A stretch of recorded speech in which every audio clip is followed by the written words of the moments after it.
নতুন বছরের প্রথম দিনে শিবরাম চক্রবর্তী ঠিক করলেন বেছে বেছে কেবল চক্রবর্তীদেরই উইশ করবেন। শুরু হয়ে গেল টেলিফোন ডাইরেক্টরি দেখে চক্রবর্তী খোঁজা। কিছু নম্বর সংগ্রহ করে ডায়াল করা শুরু করলেন। প্রথম ব্যক্তি ও প্রান্ত থেকে বলল, হ্যালো, কে বলছেন?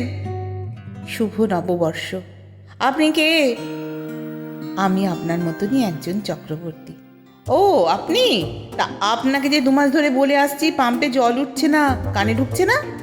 আর এদিকে যে বর্ষার ছাদ থেকে জল পড়ে ঘর ভেসে যায়। মশাই ভাড়া খাওয়ার সময় আছে না, আর কাজের বেলায় নেই না? নির্লজ্জ কোথাকার। শিবরাম তাড়াতাড়ি ফোন রেখে দিলেন। পরের জনকে ফোন করলেন। হ্যালো, কে? শুভ নববর্ষ। কে বলছেন? আজ্ঞে একজন চক্রবর্তী। নতুন বছর আপনার জীবনে প্রচণ্ড গর্জন ভেসে এলো প্রান্ত থেকে। স্কাউন্ড্রেল, আমার 5,000 টাকা মেরে দিয়ে এখন ফোন করে আদিক্ষেতা করছো? এক্ষুনি ঠিকানা বল, তোকে আমি পুলিশে দেব। শিবরাম ভয়ে ফোন রেখে দিলেন। পরপর বেশ কয়েকটা ফোন করলেন। প্রত্যেকের কাছ থেকেই অত্যন্ত আক্রমণাত্মক ব্যবহার পেলেন। ভাবলেন আর ফোন করব না। নতুন বছরের শুরুটা খুব খারাপ হলো। কিন্তু আবার এও ভাবলেন হাল ছেড়ে দেব, হেরে যাব। একজন চক্রবর্তীও কি পাবো না, যার সঙ্গে সুন্দরভাবে নতুন বছরের শুভেচ্ছা বিনিময় হবে, যার সঙ্গে কথা বলে মন ভালো হয়ে যাবে। আর একবার চেষ্টা করি, এই শেষ। ডায়াল করলেন। ও প্রান্ত থেকে শোনা গেল, হ্যালো, কে বলছেন? শুভ নববর্ষ। নতুন বছরে আপনার জীবনে অনেক আনন্দ ও খুশির বার্তা নিয়ে আসুক।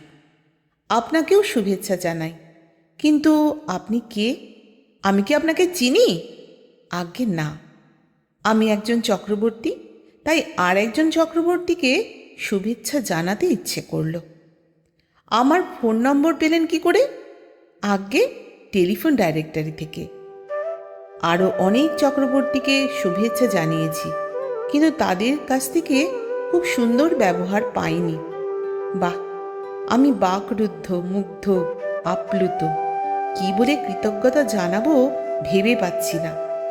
কেবল চক্রবর্তীদের শুভেচ্ছা জানানোর জন্য এত কষ্ট, এত সময় নষ্ট করছেন আপনি, ভাবা যায় না।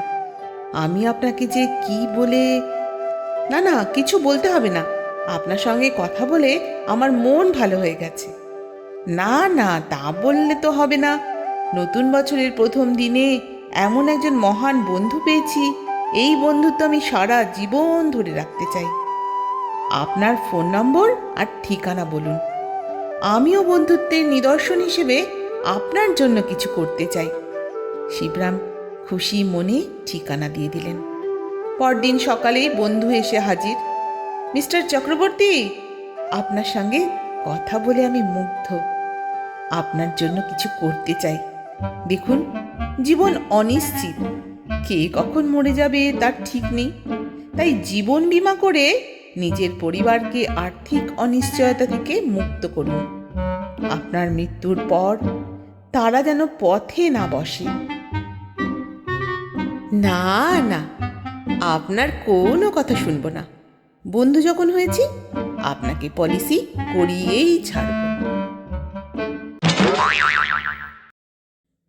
নমস্কার। ইউটিউবের আমার বন্ধু, আমার বোন, দাদা, দিদি, ভাই সকলকে জানাই শুভ নববর্ষের প্রীতি, শুভেচ্ছা, ভালোবাসা ও অনেক অনেক শুভকামনা।